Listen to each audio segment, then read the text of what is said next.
High সবাইকে। আজকে ঠাকুরকে দিয়ে স্টার্ট হলো। ঠাকুরের মিষ্টিটা ইয়াম্মি ইয়াম্মি খেতে ছিল। পুরো অফিস থেকে যাওয়ার আগে তেল ভরে চলে এলাম, তাড়াতাড়ি করে বাড়ি চলে এসে একটুখানি কাজ করছিলাম। কাজ করার পর চলে গেছিলাম একটু মিষ্টির দোকানে মিষ্টি কিনতে। আর সুন্দর সুন্দর মিষ্টি দেখে পুরো জিভে জল চলে এলো। কাদের কাদের জল আসছে অবশ্যই জানাও। তারপর আজকে খুব এক্সাইটেড, তাই জন্য তাড়াতাড়ি চলে এসেছি। কেন বলো তো, ব্লগটার লাস্টে দেখতে পাবে। বাড়িতে বানাচ্ছিলাম হচ্ছে, দেখো দেখো দেখতেই পাবে।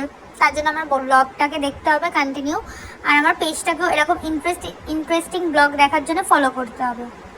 তো বাড়িতে বানিয়ে নিচ্ছিলাম হচ্ছে ফার্স্ট টাইম পিৎজা। তো দেখতেই পাচ্ছ কি সুন্দর বানাচ্ছি।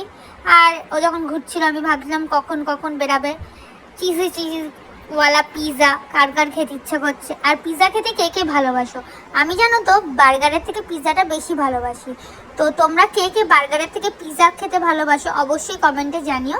বাই, আমি এনজয় করি পিৎজা। Good night.